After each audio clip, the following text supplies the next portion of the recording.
네, 1월 6일 법률방송 로투데이 시작하겠습니다. 태권도장은 되지만 헬스장은 안 되고, 발레학원이나 유도장은 되지만 필라테스나 주짓수는 안 되고, 무슨 이야기인지 짐작하시겠습니까? 바로 사회적 거리두기 2.5단계에서 문을 열 수 있는 곳과 열 수 없는 곳의 사례들인데요.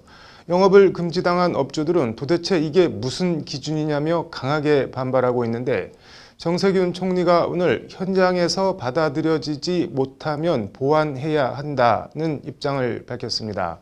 관련해서 헬스장 업주들을 만나 업주들의 하소연을 들어봤습니다. 신세아 기자입니다. 서울 강남의 한 대형 헬스장입니다. 조명을 밝힌 헬스장에 러닝머신과 사이클, 각종 헬스기구들이 가지런히 자리를 지키고 있습니다. 있어야 할 것들은 다 제자리에 있는데 정작 시설을 이용할 사람은 단 한 명도 없습니다. 지난달 8일 사회적 거리두기 2.5단계가 시행되면서 한 달째 개점 휴업 상태가 이어지고 있는 겁니다. 이제 헬스장은 이제 큰 규모로 이제 운영되다 보니까 임관리비가 적게는 이제 한 500에서 이제 많게는 한 2천만 원 이상 발생이 되는데, 헬스장 고정 지출만 따지면 거의 한 3천만 원 가까이 나간다는 겁니다. 현재도 이제 대규모의 이제 환불이 진행되고 있어서 매출조차 나오지 않는 상황에서 오히려 마이너스가. 더 답답한 건 이 사회적 거리두기 2.5단계가 언제 완화될지 기약을 할 수 없다는 점입니다. 근데 3주 금지해서 일주일 연장하더니 2주 더 연장을 하라고 하네요. 과연 17일 이후에도 연장이 안 된다는 보장이 있습니까? 저희는 이제 희망이 점차 줄어들고 있죠. 지금 상황은 솔직히 아무것도 해볼 수가 없는 게 너무 억울합니다. 헬스장 업주들이 이렇게 억울해하는 데는 이유가 다 있습니다. 태권도나 유도, 발레학원 등 언뜻 보면 비슷해 보이는 시설들은 제한적이나마 영업을 할 수 있는데 헬스장만 왜 아무것도 못하게 꽉 막아놓고 있냐는 겁니다. 왜 다른 업종은 오픈을 시켜주면서 우리만 희생돼야 되는지를 묻고 있는 겁니다. 문제는 형평성인데 얘기조차를 안 들어주거든요. 우리는 얘기를 들어달라고 소리쳐서 울부짖고 있는 겁니다. 그런데 왜 이야기조차 들어주지 않고 방관하고 있는지 생계가 걸려있는 우리에게는 진짜 너무나도 절망스럽고 이해가 안 되는 부분. 이에 대한 항의의 표시로 헬스장 업주들 사이에선 최근 들어 이른바 헬스장 오픈 시위가 번지고 있습니다. 정상 영업을 하는 것처럼 헬스장 문을 열고 조명을 켜고 운동기구들을 정상 가동하며 형평성 문제를 제기하고 있는 겁니다. 굳게 잠겨있는 탈의실 사물함들이 헬스장 업주들의 답답하고 절박한 처지와 마음을 보여주는 것 같습니다.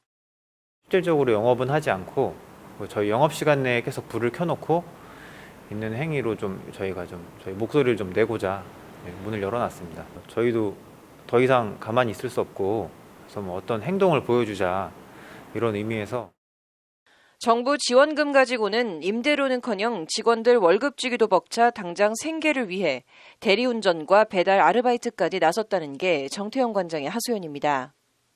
정태영 관장은 이게 단순히 한 달 사회적 거리두기 2.5단계를 해서 이렇게 어려워진 게 아니고 지난 1년간 누적된 피로감과 손실의 결과라고 말합니다. 저희가 사실 2.5단계로 문을 닫기 전에도 힘든 상황이었어요. 전에도 이용객이 많이 줄었고, 진짜로 딱히 확진자가 나왔던 상황이 아님에도 불구하고 갑작스럽게 위험시설로 분류가 되면서 사회적으로 낙인이 찍힌 상황에서 굉장히 힘든 상황입니다.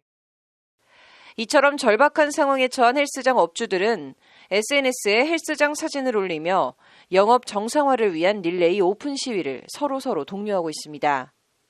어두웠던 체육관의 불을 환하게 밝혀 저희들의 간절함이 비춰지길 바란다는 게 업주들의 바람입니다. 사람을 너무 사지로 모는 것 같아요. 그래서 앞으로는 조금 더 저희들이 너무 많이 힘들거든요. 저희들이 좀 목소리를 듣고 실효성 있는, 형평성 있는 정책을 좀 내놓았으면 좋겠어요. 더 큰 문제는 이런 형평성 논란이 비단 헬스장만에 국한되는 얘기가 아니라는 점입니다. 필라테스나 피트니스 사업자 등 집합금지 시설로 묶인 업주들이 여기저기서 반발하며 서울 여의도 더불어민주당 당사 앞에서 항의성 기자회견을 여는 등 실력 행사에 나서고 있는 겁니다. 실내 체육시설의 제한적, 유동적 운영을 허용해달라는 청와대 국민청원은 올라온 지 열흘도 안 돼 청와대 답변 기준 20만 명을 훌쩍 넘겼습니다. 코로나 방역도 좋고 다 좋은데 먹고는 살게, 숨은 쉬게는 해줘야 하지 않겠냐는 게 이들의 하소연입니다. 법조계에서도 방역 필요성 취지를 감안하더라도 형평성에는 문제가 있어 보인다는 평가가 많습니다. 지금 감염병 예방법은요, 그냥 두루뭉실하게 여러 사람의 집합을 제한하거나 금지할 수 있다 이렇게 해서 그 기준이 분명하게 정해져 있지가 않아요. 그렇기 때문에 이런 상황에서 이런 특정 헬스장이라든지 특정 실내 체육 시설만 집합 금지, 아예 원천적으로 영업을 중단시켜 버리는 것은 분명히 문제가 있고요. 이 부분은 이런 가운데 호프집과 PC방 업주들이 재산권과 평등권을 침해당했다고 시민단체와 함께 헌법 소원을 내는 등 사상 초유 코로나 사태로 누적된 상실감과 박탈감이 여기저기서 집단 반발과 불협화음으로 터져나오고 있습니다. 추가 보완책을 마련하겠다는 방침을 밝힌 정부가 이런 불협화음과 집단 반발을 어느 정도 잠재울 수 있을지 주목됩니다. 법률방송 신세아입니다. 전국 최대 규모 지방변호사회인 서울지방변호사회 제96대 회장을 선출하는 서울변의 회장 선거 후보 등록이 어제 마감됐습니다. 모두 3명의 후보가 등록돼 이번 선거는 3파전으로 치러지게 됐는데 어제 저녁 진행된 기호 추첨에선 박종우, 김정욱, 윤성철 후보가 각각 기호 1, 2, 3번을 배정받았습니다. 각 후보들의 서울변회장 도전 출사표와 핵심 공약들을 왕성민 기자가 전해드립니다. 어제 저녁 6시 반 서울 서초동 서울지방변호사회관 제96대 서울변회장 선거에 출마한 후보자들이 기호 추첨을 위해 주사위를 던집니다. 추첨 결과 박종우 후보가 기호 1번, 김정욱 후보가 기호 2번, 윤성철 후보가 기호 3번을 각각 받았습니다. 서울변회는 준회원 포함 2만 2천여 명의 회원과 연 230억 원의 예산을 가진 전국 최대 규모의 지방변호사회로 탄탄한 내실을 자랑합니다. 3파전으로 치러지는 이번 선거에서 3명의 후보들은 모두 필승을 자신했습니다. 저희가 진정성 있게 저희가 향후 2년간 하고자 하는 일을 설명을 드린다면 다시 한번 선택을 받을 수 있지 않을까 감히 생각해 봅니다. 청년 변호사님뿐만 아니라 원로 변호사님, 여러 연수원 출신 변호사님들도 정말 많은 분들이 이번에는 제가 당선되기를 바란다는 말씀을 해주시고 계십니다. 예, 저는 제96대 서울지방변호사 회장 당선을 확신하고 있습니다. 청년 변호사, 시니어 변호사, 여러 변호사님들의 강한 지지와 강력한 응원을 받고 있습니다. 제95대 서울변회장을 지낸 기호 1번 박종우 후보는 사상 처음 서울변회장 재선에 도전합니다. 청년 변호사 월회비 2년 감면, 서울시 관내 1경찰서 1변호사 채용 추진, 외부 법무감사제도 도입 추진 등 특색 있는 공약들을 내세우고 있습니다. 이와 함께 공공기관 소송의 필수적 변호사 대리 추진, 변호사 보수, 부가가치세 폐지 지속 추진, 변호사 준법 지원인 채용 의무 확대 추진 등도 핵심 공약입니다. 지난 2년간의 서울변의 회무 경험과 실속 있고 실현 가능한 공약들로 재선 고지에 오르겠다는 각오입니다. 좋은 정책, 그리고 실현 가능한 정책, 그런 것들을 회원님들께 제시를 드리고, 말씀을 드리고, 지난 2년간 95대 집행부가 해온 회무를 또 회원님들로부터 평가를 받아보는 것이 책임 있는 자세가 아닌가라는 생각이 들었고요. 또한 인수인계 기간이 없는 서울지방변호사회의 회무 특성상 회무의 연속성 측면에서도 재선이 바람직하다. 기호 2번 김정욱 후보는 로스쿨 출신으로는 서울변의 창립 이후 첫 번째로 회장직에 출사표를 던졌습니다. 사설 법률 플랫폼 엄정 대응, 변호사 비밀 유지권 확립, 상고심 변호사 강제주의 도입 추진 등을 핵심 공약으로 내세우고 있습니다. 더불어 의무연수 부담 감경 및 경유증표 대폭 할인, 전문인 배상 책임 보험 제공 등의 맞춤형 공약도 함께 제시하고 있습니다. 직역수요 끝판왕임을 강조하며 변호사 일자리 확대 등을 통해 회원들의 지지를 얻어내겠다는 전략입니다. 지난 6년간 많은 직역수 활동들을 협회 내외부에서 해왔는데 많은 후보님들이 사실 회장 선거에 나서서 그때서야 직역수호라는 말을 꺼내고 어떤 일을 하겠다고 말합니다. 회장이 되기 위해서 그 얘기를 하는 것이 아니라 직역수호를 하기 위해서 회장이 되고자 하는 게 제 목표입니다. 서울변에 감사를 지낸 기호 3번 윤성철 후보는 지난 제94대 회장 선거에 이어 이번이 두 번째 도전입니다. 10대 전문 변호사의 창설, 자체 플랫폼 위로서울 출범, 하급심 판결문 공유 시스템 구축 등이 핵심 공약입니다. 이와 함께 직역수호 국회 전담팀 설치, 변호사 실무 제휴 발간 등도 주요 공약으로 내놓았습니다. 국내 최대 변호사 커뮤니티인 변호사 지식포럼 상임대표 경력 등을 통해 힘있는 서울변회를 만들겠다고 강조하고 있습니다. 저는 한 말씀으로 말씀드려서 힘이 있는 변호사회를 만들겠습니다. 평소에 이런 얘기를 많이 들었습니다. 왜 우리 서울지방변호사회는 힘이 없냐고, 왜 우리 변호사회는 회원들은 뭉치지 않냐고. 회무 경험을 바탕으로 하여 강력한 변호사회, 추진력 있는 변호사회를 만들 것을 약속드립니다. 제96대 서울변의 수장을 뽑는 선거가 본격적으로 막이 오른 가운데 회원들의 최종 선택을 받는 후보가 누가 될지 법조계에 이목이 쏠리고 있습니다. 법률방송 왕성민입니다.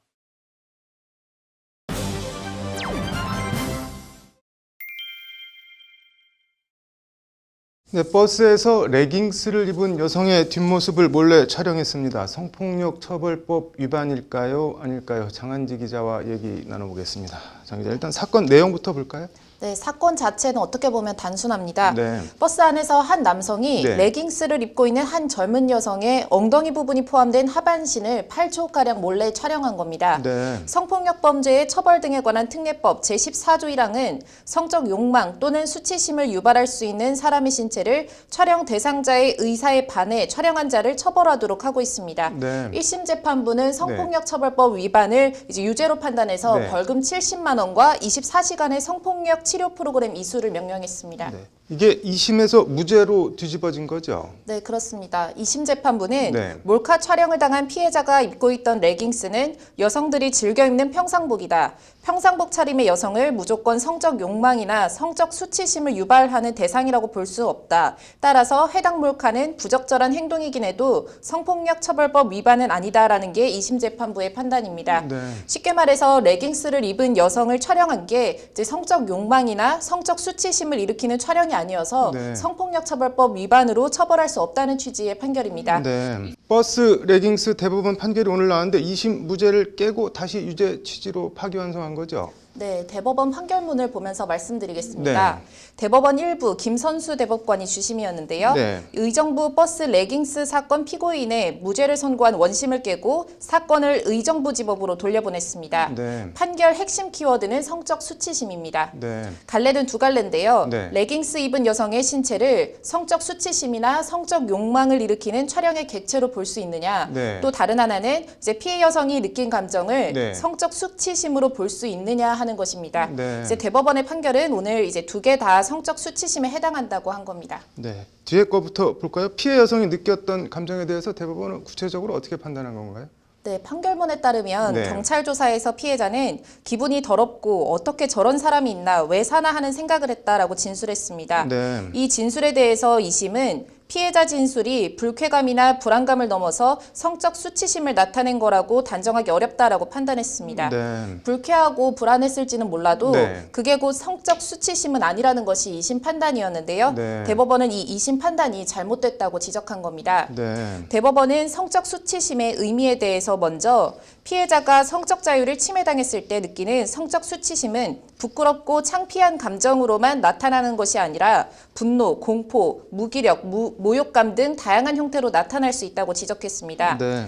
그리고 성적 수치심의 의미를 협소하게 부끄럽고 창피한 감정이 표출된 경우만으로 한정하는 건 피해자가 느끼는 다양한 피해 감정을 소외시키고 피해자로 하여금 부끄럽고 창피한 감정을 느낄 것을 강요하는 결과가 될 수 있다는 것이 대법원의 지적입니다. 네. 성적 수치심의 수치심을 네. 사전적 의미의 수치심으로만 한정할 게 아니라 네. 다양한 층위에서 피해자의 처지와 관점을 고려해서 판단해야 한다는 것이 대법원 판결의 취지입니다. 네. 레깅스 복장 여성이 성적 욕망이나 수치심의 대상이나 객체인지 이거에 대해서는 어떻게 판단했나요? 네, 이 부분은 대법원 판결문을 보면 이렇습니다. 네. 성적 욕망 또는 수치심을 유발할 수 있는 신체란 특정한 신체의 부분으로 일률적으로 결정되는 게 아니고 촬영의 맥락과 결과물을 고려해 그와 같이 촬영을 당했을 때 성적 욕망 또는 수치심을 유발할 수 있는 경우를 의미한다 이렇게 되어 있습니다. 네. 피해자가 공개된 장소에서 자신의 의사에 의해 드러낸 신체 부분이라고 하더라도 이를 촬영하거나 촬영당했을 때에는 성적 욕망 또는 수치심이 유발될 수 있다는 것이 이제 대법원의 판시입니다. 네. 이 사건의 경우에 피해 여성이 네. 엉덩이를 포함해서 이제 하반신 굴곡이 드러나는 레깅스를 입었다고 해서 네. 본인이 성적 수치심을 느끼진 않았겠지만 네. 그 모습을 다른 누군가, 다른 네. 남성이 찍어서 본다고 생각하면 충분히 성적 수치심을 느낄 수 있는 객체가 된다 이런 취지의 판결입니다. 네. 예를 하나 들어보면요. 네. 바닷가에서 비키니를 입었다고 해서 네. 비키니 입은 여성이 내가 여기서 왜 이러고 있지 하면서 성적 수치심을 느끼는 네. 건 아니지만 네. 다른 누군가 그걸 몰래 찍었다고 한다면 네. 비키니 입은 여성의 신체는 성적 수치심을 유발할 수 있는 신체가 된다는 판결입니다. 네. 상당히 뭐 의미가 있어 보이는 판결이네요.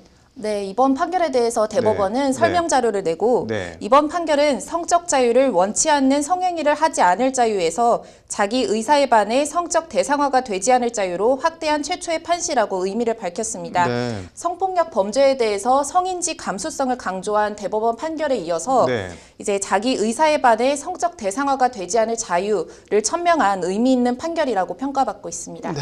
법리고 뭐고 복잡하게 생각할 것 없이 몰카는 무조건 안 찍으면 되는 거 아닌가 싶습니다. 오늘 잘 들었습니다. 네, 이어서 법조계 소식 전해드리겠습니다.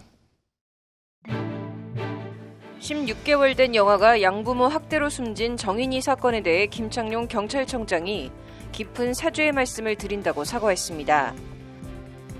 자신의 여자친구와 여자친구의 언니까지 연이어 살해한 30대 남성에 대한 1심 결심 공판에서 검찰이 사형을 구형했습니다. 제주 신화월드 랜딩 카지노에 보관 중이던 현금 145억 원이 사라져 경찰이 수사에 나섰습니다. 조국 전 법무부 장관의 딸이 내일과 모레 이틀간 치러지는 의사 국사고시 필기시험에 응시할 수 있게 됐습니다. 1월 6일 법률방송 로투데이 마치겠습니다. 시청해 주셔서 감사합니다.